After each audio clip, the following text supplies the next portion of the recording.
Thank you for tuning in to TalkWad.com, the world's fastest growing internet radio network. Please check out all the other great shows on www.talkwad.com.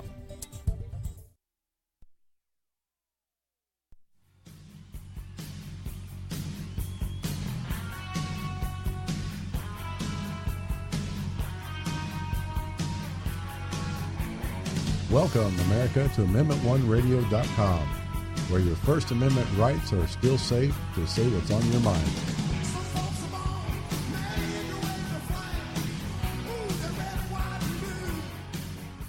Good afternoon. This is Firearms Talk with Catherine K. Guns. In case you didn't know, it's 5:30, and we have another Power Pack show for you. I hope you guys enjoyed that rush hour traffic out there. It's been kind of rough, so trying to get through that. But good luck to you guys out there. I hope you guys are enjoying that. Where's Gerald Markham? Hey there, man. Alrighty, so I have 15 years experience handling firearms, 2 years as a firearms dealer, and then one day I took a concealed weapons permit course, and I learned more in that 3.5 hours than I did in all the years of teaching. Fashionably late. You distracted me a little. Oh, look. Wow. Yeah. How's your week been going? Lousy, but yeah. Get your ears on. We got a lot to talk about today. I'm pretty excited about everything that's been going on. Cool. Anyways, I just gave them a brief rundown of the things that I've done. I took that concealed weapons permit course, and then I learned more in that 3.5 hours than I did in all the years of handling firearms.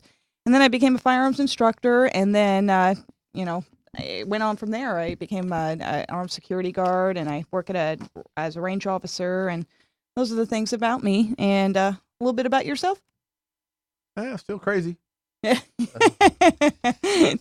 looking to have an interesting week. Pretty much the first part of it pretty much sucked. But, hey, I got to tell you, hats off to law enforcement agencies, the Hillsborough County Sheriff's Department, TPD, their bomb squad unit. A good friend of mine passed away a week ago, and he was a member of the TPD bomb squad. And it was really actually, I tell you what a great tribute they did for this man. They had over 100 law enforcement officers there, and it was one hell of a tribute. So, and it's just like, so hey, all I can say is the man was a great man, Robert Nicholson, and yep, I know he's watching out on everybody now. Wow. Pretty sad news to hear there. Anyways, this show is brought to you by sponsors and advertisers and viewers out there like you. If you'd like to become a radio talk show host, you're more than welcome to do so. There is an application on talkwadradionetwork.com. So it's www.talkwad, so TALKWAD.com. And then you can click on the shows if you want, or click on the application and become a radio talk show host. Heck, if anybody can do it, I did it. So definitely anybody out there can do it. Especially me. Yeah. And then if you want to call in on our show to start up some hot debates or whatever you want to talk about, give us a call in at 727-493-2055. Some of the subjects that I wanted to cover today, I found some on my Facebook, and then I got a writer, Matt Schuletter, who wrote to USA Carry, and he's got some interesting things. I also have a video from Thomas Massey that wanted to speak and get out a very important message, and then did some fact checking and things like that, and I thought, let's just go ahead and get this thing going. All right. So I guess we'll start out with the letter by Matt Schuletter. He wrote, America, do we have rights or privileges? America has the greatest freedoms on the face of the earth that are guaranteed by our country's founding fathers' foresight in writing the Bill of Rights and protect every citizen's rights from any man or government. I ask every one of my readers today, would you give up your right of free speech? If you answer no, I challenge you to task the other person if they would be willing to give up their right to free speech. Why is this a question so relevant to the issue of gun control facing our nation's present time? It is the legal voice, your opinion on any issue that you may feel the need to. This right allows you to criticize political leaders, employees, teachers, neighbors, friends, total strangers, and yes, even our government as a whole. Not no more. In other countries, both past and present, you could face jail, prison, or even death if you embarked on this path of free speech. The right to free speech does have some limits. For example, a person who could be criminally prosecuted for yelling fire in a crowded movie theater, or if someone was injured or died as a result of the crowd stampeding out the exits. A person who does this should be held criminally responsible for using the First Amendment right of free speech to cause injuries or death. Imagine the amount of news coverage this incident would receive if it sparked up a cycle of repeat crimes across our nation. The survivors' families of the dead and injured would form a special interest group to prevent such events from ever happening again. In their efforts, they would want to put limits and bans in place for every citizen's First Amendment for the rights to free speech. These groups would justify the bans, limit to put in place, saying if they had only saved one life, it would have been worth it. What is it, my fellow citizens of America? It's our loss of liberty. Our rights were not granted to us by anyone but God and ours at birth. Luckily, in our country, it is reinforced by the Bill of Rights. These groups would continue with a letter or no resistance. Eventually, they would push their agenda on the halls of Washington, D.C., finding sympathetic politicians in position of power who take up their cause. When these politicians take up the cause to limit the ban of free speech, they would be met with opposition. These politicians then would threaten to use the executive powers and privileges and political office to circumvent the breaches of the government, to expedite the process, to restrict our rights, and create the laws that enforce this. Is it realistic an American politician could be so sympathetic to this cause, which they would threaten to use the executive power or the privileges of their office of facing opposition to the cause? Should we expect our leaders to create laws by circumventing normal legal processes? Until this week, I would have told you these questions were the stuff of monstrous dictators of the history, novels, and movies. But this week, I saw a very powerful politician go on the news and do just that. It's not about freedom of speech I have been writing about, although it could have been.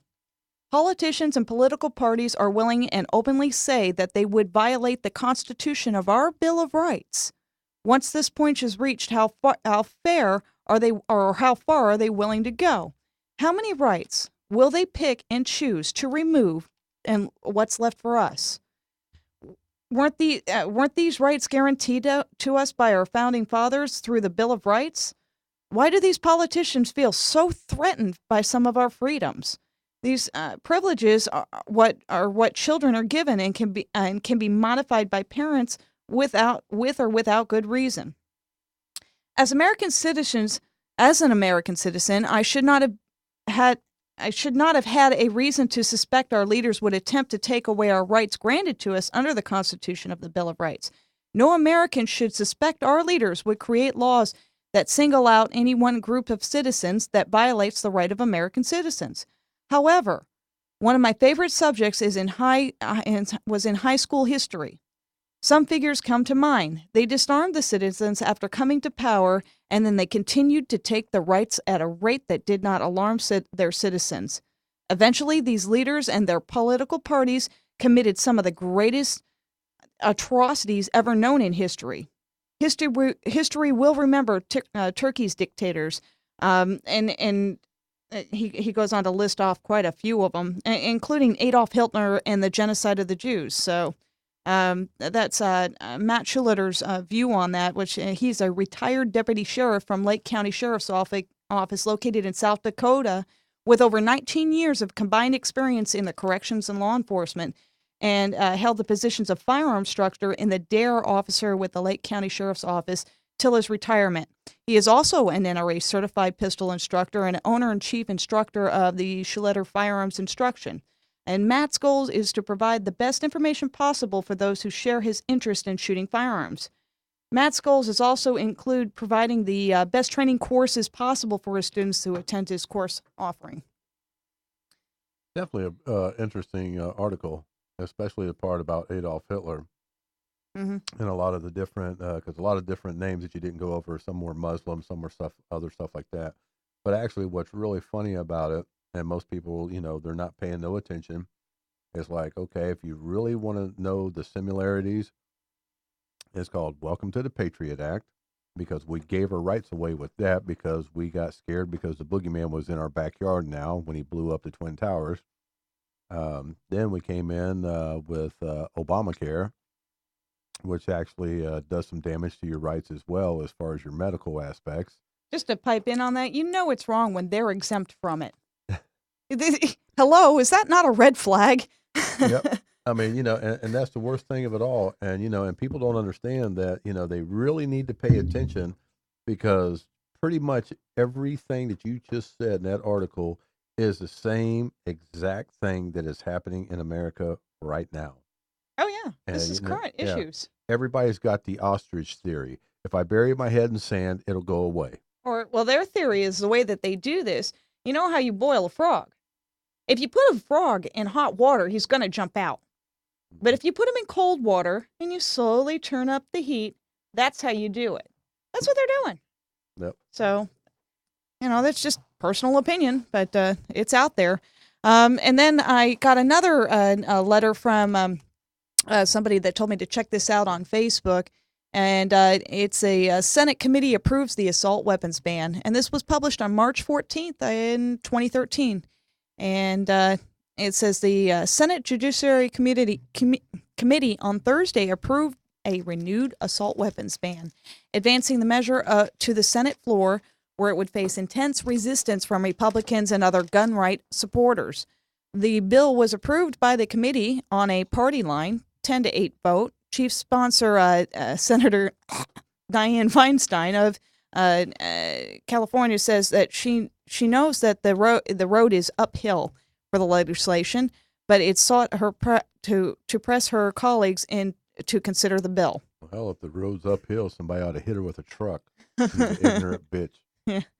We're going to stand for the thousands of police chiefs and law enforcement officers who do support the bill. Are we going to stand for the victims of gun violence? She said, stressing that the bill does not take away any weapons from anybody, but would ban future purchases. Republicans described the legislation, which comes nearly a decade after the last assault weapons ban had expired, and is ineffective response to its genuine problem. Senator Lindsey Graham, RSC, is at South Carolina, noted that the so-called assault weapons are in a scant percentage of murders every year, and said the ban would merely provide a false sense of safety. And he critiqued another measure that it would limit the size of the magazines. I could see a situation where the individual citizen who would need more than 6 bullets or 10 for self-defense, he said, but there are so many better ways to deal with this.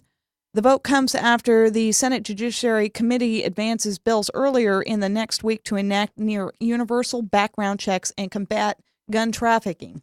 The measure approved Thursday is the most controversial drafted since the deadly Newtown, Connecticut school shooting.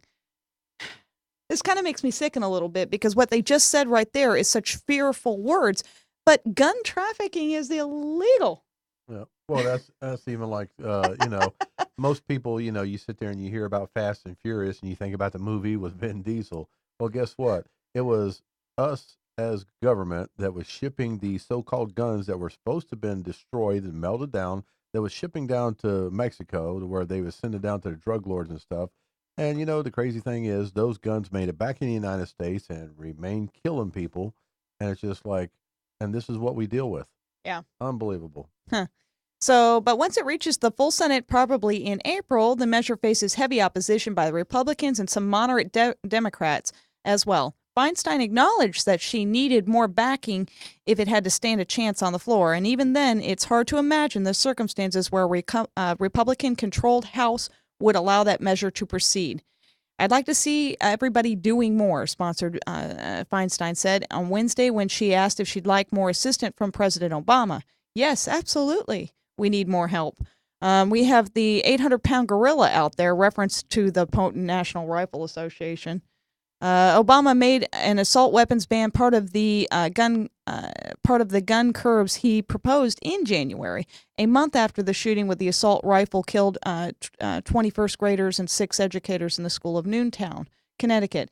Feinstein and others have argued that such firearms used in a disproportionate number of mass shootings shouldn't be available to civilians. Well, the one thing right there, when you sit there and said that, he made the thing on it, he did not use an assault rifle in the killings in Newtown, Connecticut. Well, the general people, I've heard that both ways. It's a matter of what the news media has told the people out there. I want the facts, you know. But the thing is, if you watch all of my shows, I've already led up to this before that happened. Yep. Okay? He already wrote that. That bill was already written long before this happened. The UN gun ban happened long before this shooting. We've already talked about all of this. We listed 150 guns on that ban list before this happened. Yep. So it's just, it's shocking. So the prohibition has emerged as one of the most controversial of the gun restrictions is being considered in Congress.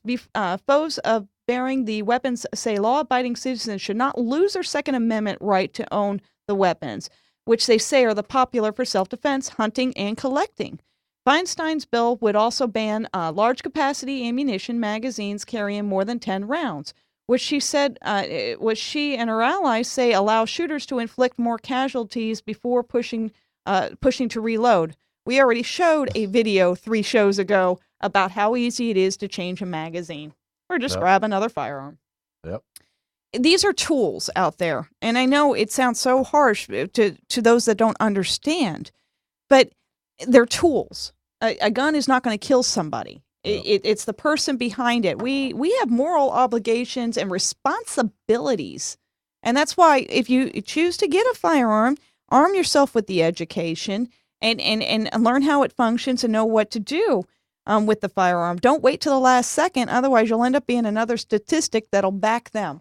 Well, something that's just going to have to be one of those deals that, when they come to your house, and you ain't got no guns and you got to sit there and protect yourself, then you got to do the Indiana Jones theories where you got spikes, traps, claymore mines, wire trips, and all kinds of stuff like that. So that way, if the poor cat next door comes walking across, the damn little thing gets executed by, 20,000 poison darts, and gets blown up by a claymore mine, I don't think I have the time to set that all up. I'd rather have my revolver.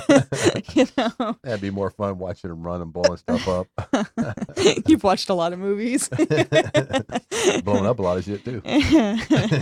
The measures passing the Judiciary Panel have been a foregone conclusion for some time. It would be far more vulnerable in the full Senate, where Democrats are expected to need 60 votes for passage through the 100-count member chamber. That is where the NRA and other pro-gun groups are working hard for this ban's defeat. We are focused on the next steps of the legislative process, Chris W. Cox of the NRA's chief lobbyist said Wednesday. There are 53 Democrats plus 2 independents who generally slide with them. Republicans seem ready to oppose the ban overwhelmingly, and Feinstein's can't count on a half dozen Democrats from Republican-leading states who face re-election next year. The ban also stands little chance of approval in the GOP-controlled House. Feinstein's bill will ban semi-automatic weapons, guns that fire 1 round, and automatic reload. Did I just read that right? Yeah. Guns that fire 1 round and automatically reload. Okay. That's guys, everything. that's a semi-automatic. Yeah. Yeah. That's every handgun. It could even fall into revolvers because it says guns that fire 1 round. Oh, wow. And then that they take a detachable magazine or have at least 1 military feature like a pistol grip. But a pistol grip is on every firearm. You see, people they think, they're not going to take them. They're not going to take them. It's there. It's clear because we all know how law goes. It's only you're already automatically guilty until you prove yourself innocent. Let's just face it. That's it's not all roses out there. Okay, so you have to prove it. Okay, and we all know about skirting around the gray area of law. Get a traffic ticket. And you know that if you delay it 3 times, you got a chance of getting out of the ticket because it's gray. It's not black and white. And that's the same thing as this. It's gray. Yep. Yep.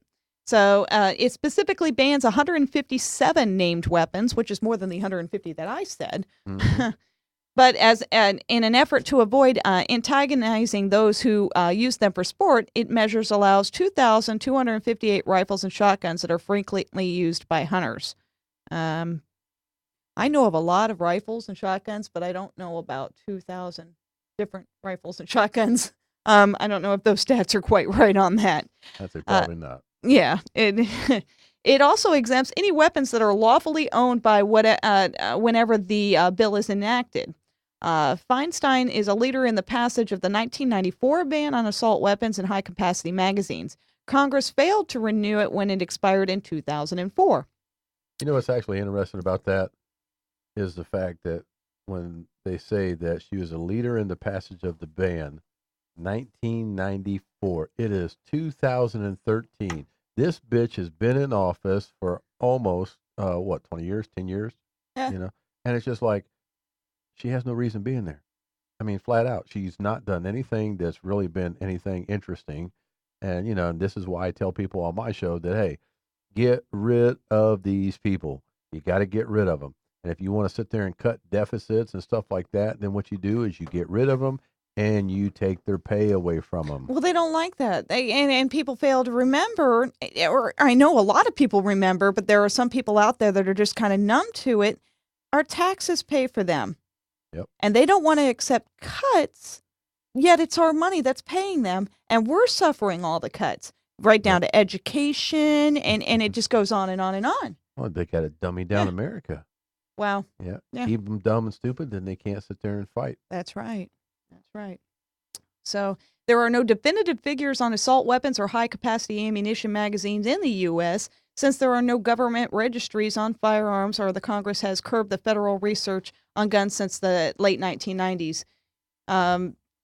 When the previous assault weapons ban took effect in 1994, there were an estimated 1.5 million assault weapons and at least 25 million large-capacity magazines that were privately owned in the U.S. You know what a lot of those were? Mac 10 and Uzis. Yeah. Yeah, that was pretty hot and popular then. Mm-hmm. Opponents cite that studies show that assault weapons have been used in fewer than 1 in 10 crimes involving firearms, and argue that eliminating those weapons would put only a minor dent in the gun violence. High-capacity magazines are involved in a quarter of the gun crimes. I totally agree with this, because remember, we have to go back down to the basics that this is a tool. So they might not be able to get those as easily, but I doubt that, because they're acquiring them illegally anyways. Okay, but they'll just go to another tool. Yeah.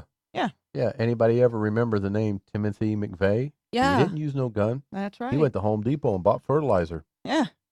Yeah. Jeez. So the Judiciary Committee has already approved 3 other measures expanding the requirement for background checks for gun buyers, toughening federal laws against illegal gun traffickers and those who purchase weapons for people who barred from owning them, and increasingly aid after for school safety. That means all the government's going to get arrested. Oh my goodness! So that was the Associated Press contributed to this report. So the sad part about that on the illegal gun trafficking, our biggest gun trafficker in the United States is actually our government. Yeah, and it's just it's about money. Yeah, because they don't like the competition.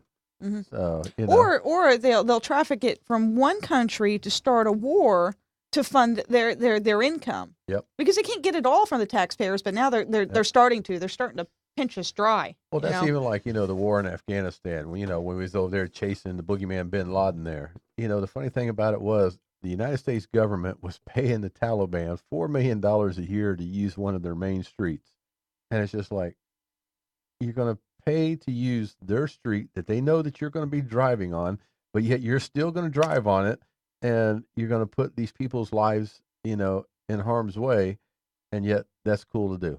Yeah. I'm like, we've got the most screwed up government that there's ever been. Oh yeah, right down to the guy, and I honestly I didn't pay enough attention to his name, although I do know who it is, who tried to ban extra large sodas.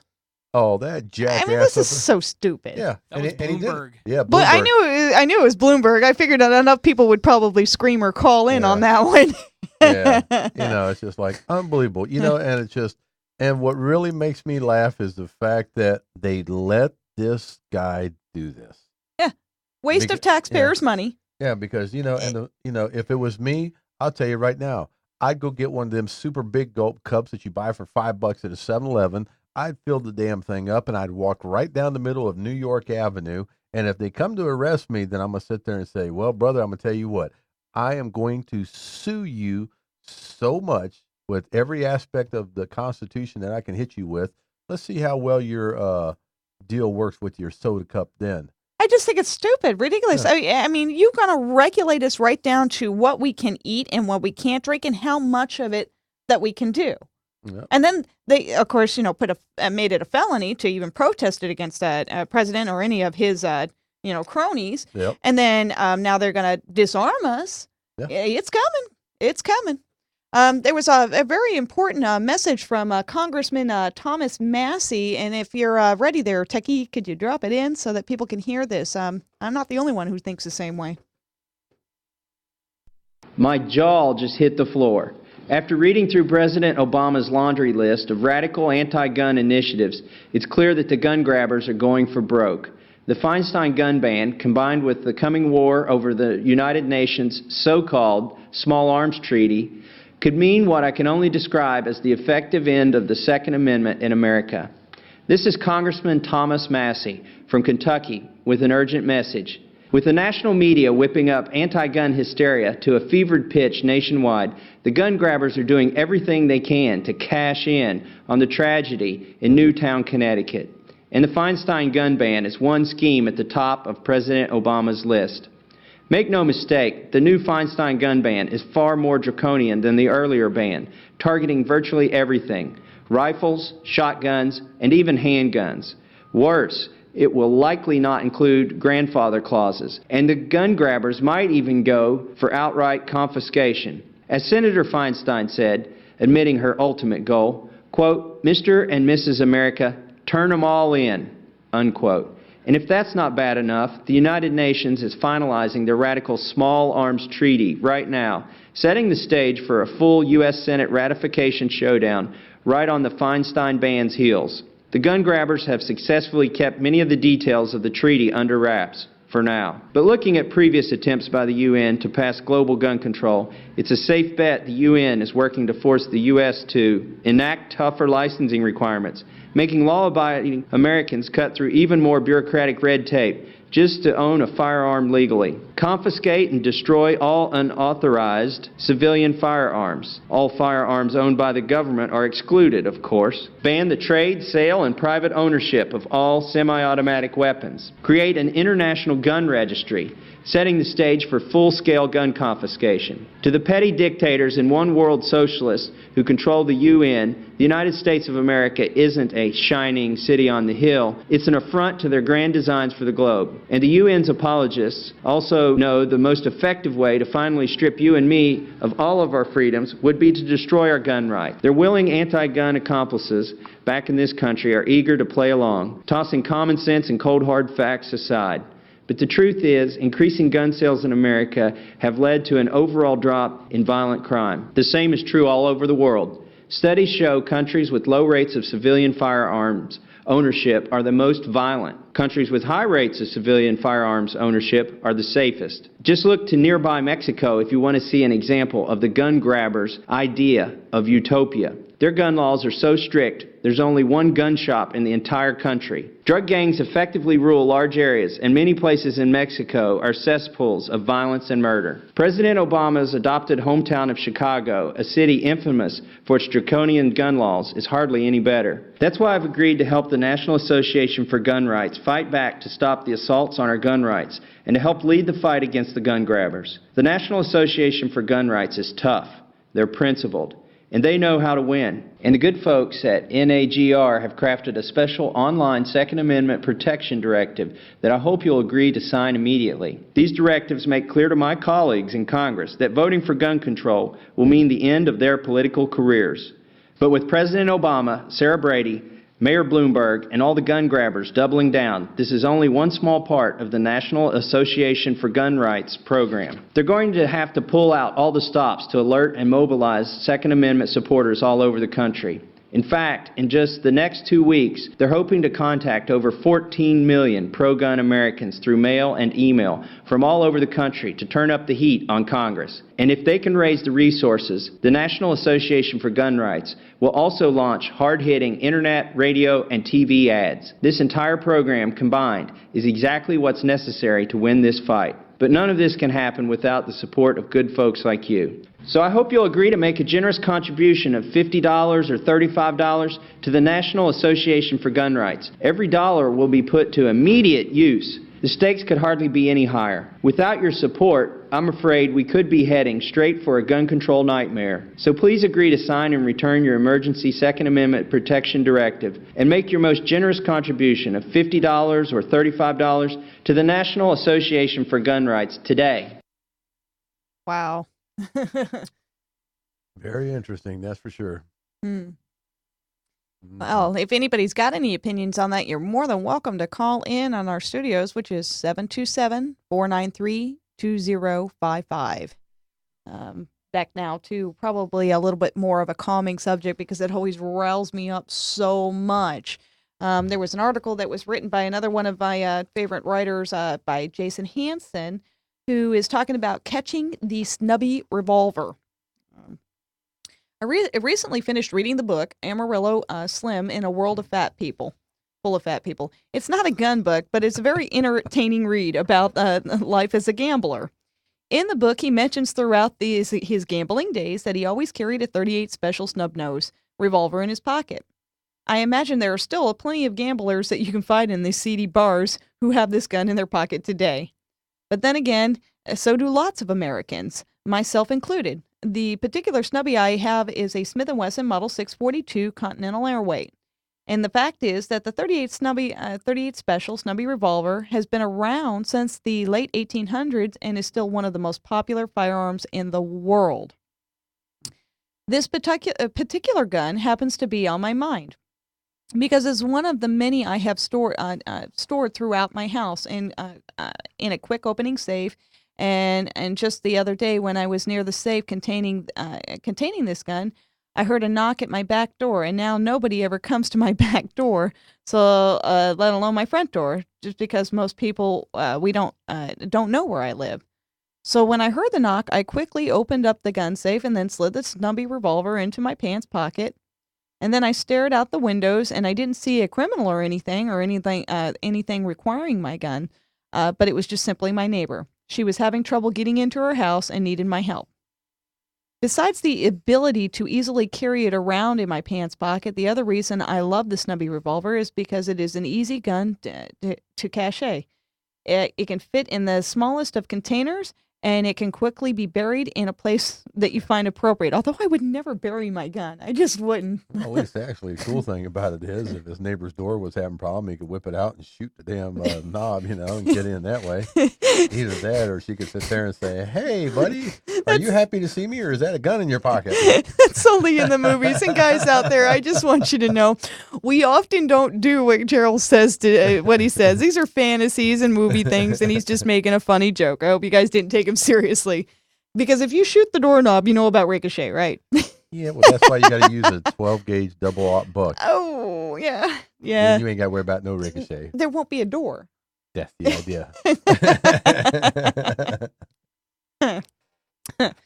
Okay, so plus the snubby revolver is a relatively cheap gun that you can find around for $300, $350. So I don't mind catching one and having a little bit of a that's beat up or weathered.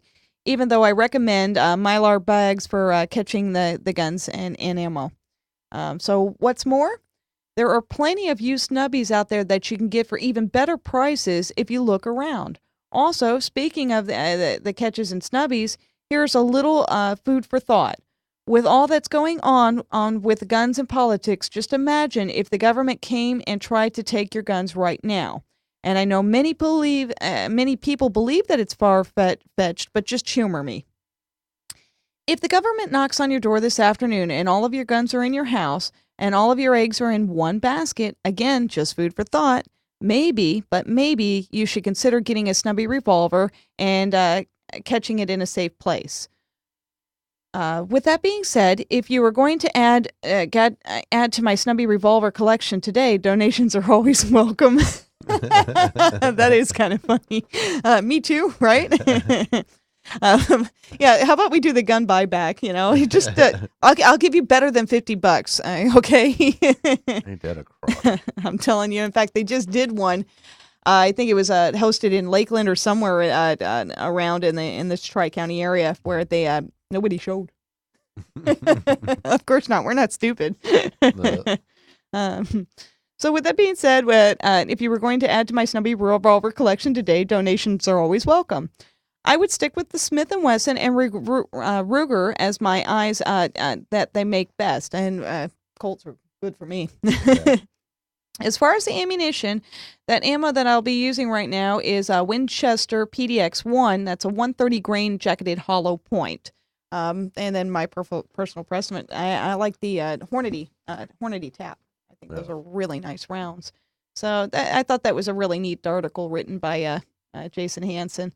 I guess a little bit of facts about Jason Hansen. I don't know how much of it is true, because even though we're Facebook friends and things like that, sometimes people make themselves out to be people they're not. But I believe that he is. Embellish it. Yeah, they might, but it's possible, so I don't want to knock him on it. But Jason Hansen is a former CIA officer, and he is also an NRA certified instructor and a Utah Concealed Firearms Permit instructor and an Eagle Scout. Jason believes that there are a few things in life that are as important as being able to protect yourself and your loved ones. And that's why he's given away a free report title, Inside Secrets of Buying Your First Concealed Carry Firearm. I guess he's writing a book. And, that's pretty cool. Well, that's a good thing is, hell, he can shoot you, knows where to shoot you. And then he can sit there, whip out a couple sticks, set you on fire, The only reason why I questioned it, and it doesn't mean that I'm anywhere right, he's awfully young looking. Yeah. Did you see how young he was? Yeah. Well, then so about the Eagle Scout part, that kind of like throws a monkey in the wrench. It's like, hey. That doesn't mean he didn't give it a good stint, or maybe he is. Who knows? We don't know these days. So then God, there's so much to talk about. It's hard to keep up with everything. I hope I'm not like jumping everywhere, but what the heck, hey, that's what it's about, Yeah. So I did some. I pulled up factchecking.org because I like that website. And this one is on the gun debate, and it said, did the 1994 assault weapons ban work? Okay. This is about the 1994 assault weapons ban, to repeat, okay? Both sides of the gun debate are misusing the academic reports and the impact of the 1994 assault weapons ban, cherry-picking portions of the context to suit their arguments. This is on both sides, so it's a view from both sides of how people are feeling. That's what I like about them. They're not partial, or they don't try to divide you.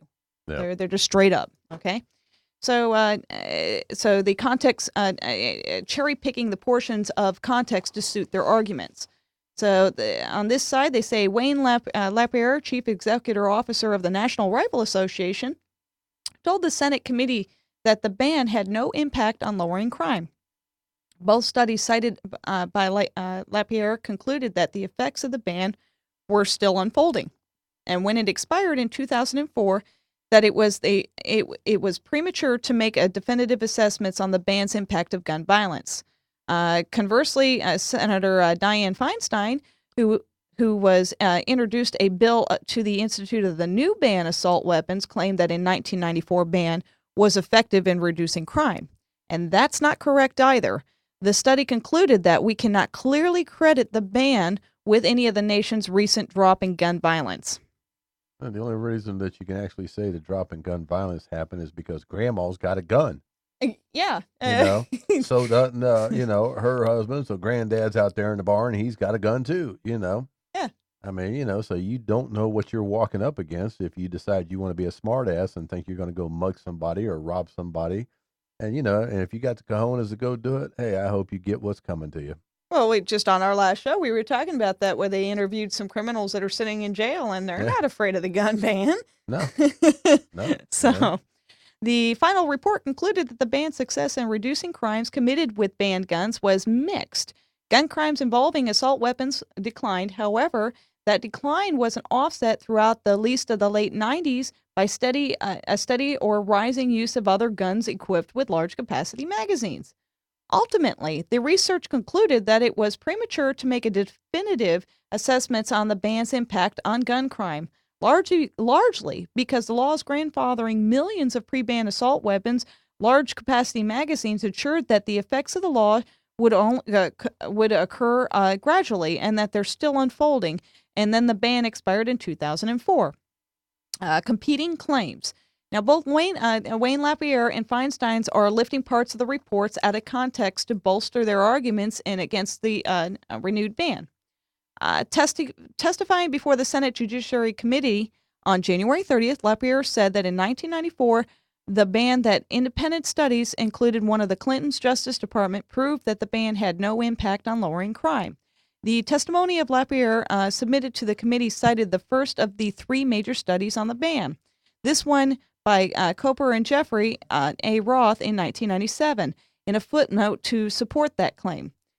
The 1997 study said that its analysis failed to produce the evidence of the post-ban reduction in the average number of gunshot wounds per case or the proportion of cases involving multiple wounds. But that's not the same as saying that the ban had no impact. The authors noted that the study was constrained to the findings of the short-term effects, which are not necessarily a reliable guide to long-term effects. And most fundamentally, the authors wrote, because the banned guns and magazines were never used in more than a fraction of all gun murders, that the maximum theoretically achieved preventative effect of the ban on guns murders almost certainly are too small to detect the statistically. Boy, that tongue-tied me. It's certainly too small to detect statistically. That's funny. With one of the year's post-ban ban crime data. The two later major studies of the ban included more years of analysis and concluded that the updated assessments that it was published in 2004. Feinstein, meanwhile, put out a press release tutoring her proposed legislation, the assault weapons ban of 2013, and it claims that the 1994 assault weapons ban was effective in reducing crime.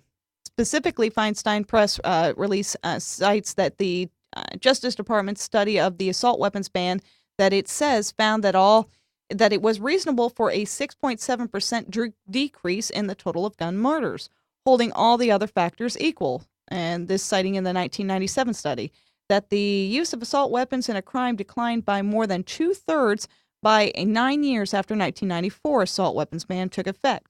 Citing the 2004 study was briefly addressed in the issue of the previous article. Both sides are cherry-picking from the studies, and here's a fuller context of what the third and final study actually concluded. Okay. I think it's fair. We all should know, right? Okay. Definitely. So Coper in 2004, although the ban was successful in reducing crimes with the assault weapons, AWs, and the benefits from the reduction are likely to have been outweighed by the steady rising of non-banned semi-automatics and large capacity magazines, which are used in crimes much more frequently than assault rifles. Therefore, we cannot clearly credit the ban to any of the nation's recent drops in gun violence. And indeed, there has been no discernible reduction in the lethality of the, wow, they're using fancy words here, of gun violence, based on its indicators that they're like the percentages of gun crimes resulting in death and the share of gunfire incidents resulting in injury. As we might have expected, it had been the ban reduces crimes on both assault weapons and large capacity magazines. However, the grandfathering provision of assault weapons and large capacity magazines ban guaranteed that the effects of the law would occur only gradually over time. And those effects are still unfolding and may not be fully felt for several years into the future. particularly in if foreign, the pre-ban large capacity magazines continue to be imported into the U.S. in large numbers, and thus the premature to make definitive assessments of the ban impact on gun violence. Wow. Well, that's good. So in other words, you can go in there and get it imported from another thing. It's perfectly legal. In Coper's own words, we are not able to reach Coper directly, but it so happens that he gave a presentation on the findings at the Summit of Reducing Gun Violence in America, held in Johns Hopkins University on January 14th and the 15th. And his presentation begins in about a 30-minute mark. Cooper, who is currently an associate of the professor of the Department of Criminology, Law and Society, and George Mason's University, provided this summary.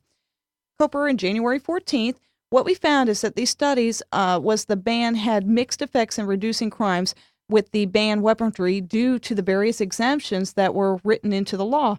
And as a result, the ban did not appear to affect gun violence during the time that it was in effect, but there is some evidence that suggests that many have modestly reduced shootings have been in effect for a longer period, and that the law did not have much of an impact on overall gun crime as came as little to no surprise. Cooper said, for one, assault weapons were only used in 2% of the gun crimes before the ban. And second, existing weapons were grandfathered, meaning that there were an estimated 1.5 million pre-banned assault weapons and 25 million to 50 million large capacity magazines in the U.S. So obviously, these grandfathering positions have a major implications on how these laws would unfold over time. This is interesting because if you think about this for a second, you don't think that Feinstein's not aware of that? She's already done a ban that failed. Yeah. So if you think she's not aware of that, she's not, we're screaming to also tell her to just enforce the laws that are already there. And she wants to go a step further. Because if we were to enforce the laws that were already there, it would be pretty effective, I would believe, But they're going to go further than that, and that's kind of what it's stating here in a sense. Yeah. Well, what they really need to do is crack down on the system itself. Mm-hmm. That's it, yeah. And make the difference there. Mm-hmm. Okay, so the study found clear indications that the use of assault weapons in a crime did decline after the ban went into effect, and that assault weapons were becoming rarer as the years passed. And as a part of this study, Feinstein seized on. But he said that the reduction of the use of assault weapons was offset through at the least of the late 1990s by the study of rising use of other semi-automatics equipped with larger capacity magazines. So, the newer styles came in and things had changed. You ever remember seeing that movie, Distinguished Gentleman, with Eddie Murphy? They go out there on a duck hunt and they sit out there with AR-15s and Uzis and shit, and up there they start shooting all the ducks. They couldn't help but shoot nothing, And Eddie Murphy's out there. What am I supposed to shoot? He starts shooting a machine gun up in the air. Oh my goodness! No, I didn't see the movie, but okay, alrighty. So, and then here is the part of that Lapierre highlights. In general, we found that really very, very little evidence, almost none, that guns violence has becoming any less than lethal than any less injurious during the time frame. So on balance, we concluded that the ban had not had a discernible impact on gun crimes during the years that it was in effect. So it didn't work either way. But Cooper went on to say that the assault weapons ban could potentially produce at least a small reduction in shootings if allowed to remain in place for a longer time frame. The grandfathering provisions in the law meant that the effects of the law would occur only very gradually over time, and it seems that those effects were still unfolding when the ban was lifted, and indeed they may not have been fully realized for several more years into the future, or even if the ban had been extended in 2004. The evidence is too limited for any firm projections, but those suggest that the long-term restrictions on these guns and magazines could potentially produce at least a small reduction in shootings. But it's based on theory. Yep. Mm-hmm. Other studies, he said, had suggested attacks on these semi-automatic guns, particularly those of having larger magazines. The result of more shots fired, a person hits and wounds are inflicted due attacks with the other guns and magazines.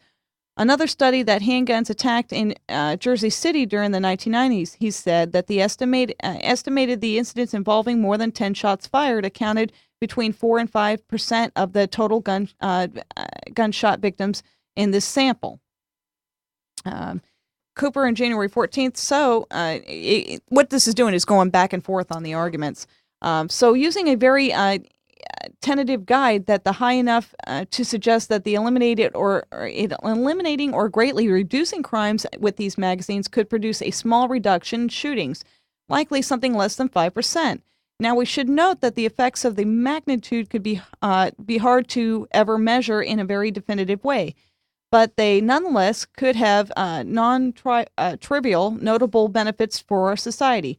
Consider, for example, at our current level of gun violence, achieving a 1% reduction in a fatal or non-fatal criminal shootings would prevent approximately 650 shootings annually. And of course, having these sorts of guns, particularly the magazines, less accessible to offenders could make it more difficult for them to commit the sorts of mass shootings that we have seen in recent years. But let's be realistic here. They didn't obtain them legally to begin with. Nope. So how is another ban or a law going to prevent them from doing that? And I think that's where we're missing the bigger picture here. Yeah, especially because, a lot of people don't realize, they sit there and think, well, if this ban's for us, it's for everybody. The politicians are exempt. Yeah. And, it isn't right. If it's not good for them and they force it on us. Yeah. Well, look at what you was even saying earlier, Obamacare. Yeah. They've exempted out of it. So, what does that tell you? If it's good enough for the people and it's not good enough for the government, people, you better wake up and smell the coffee here. Yeah, something's that's not good fresh cup of coffee. Yeah, can I tell you, and if you guys are going to buy that, you're a bunch of idiots, unfortunately. Yeah. So Cooper concluded by saying that a new ban on large capacity magazines and assault weapons would certainly not be a can you pronounce that word?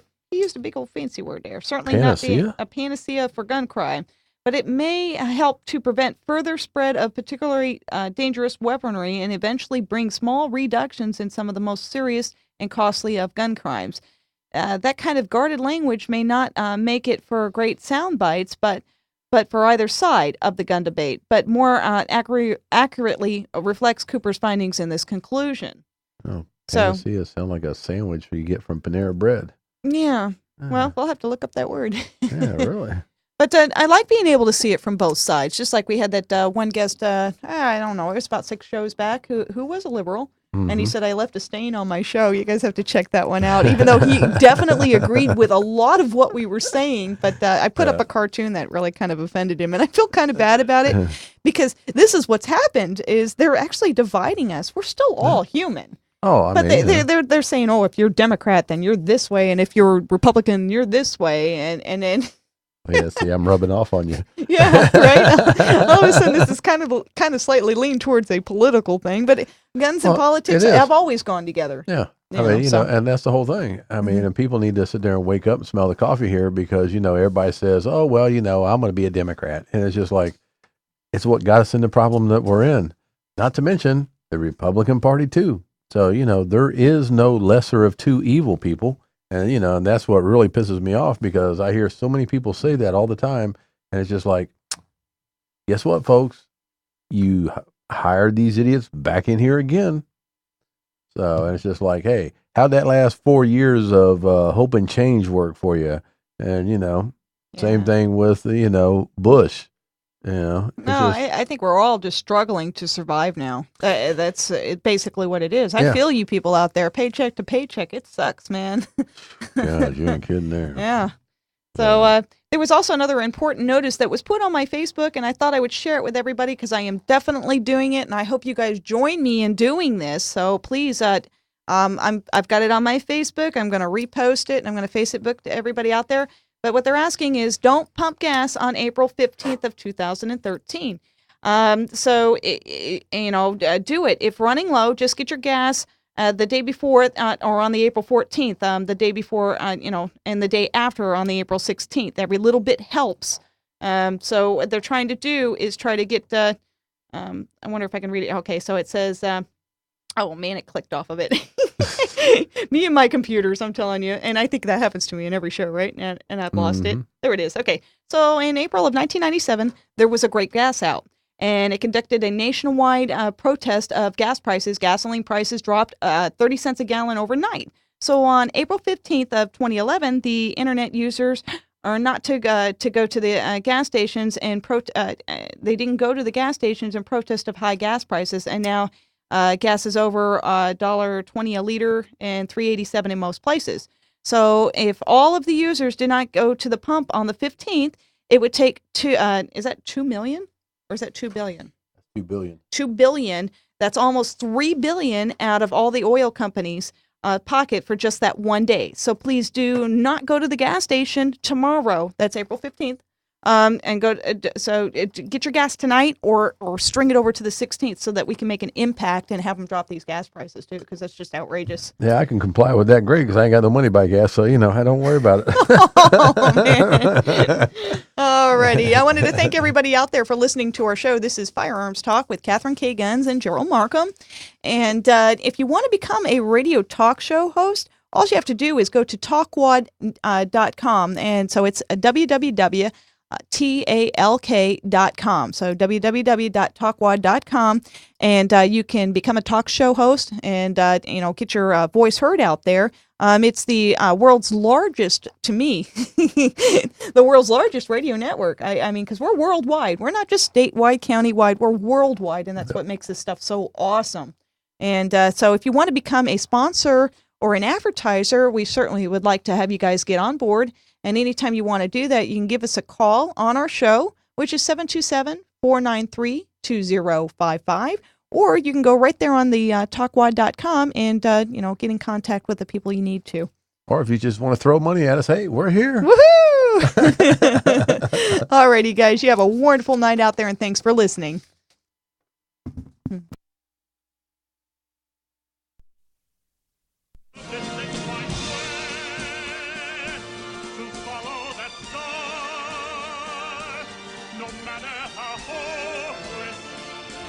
No matter how far, to fight for the right without question or pause.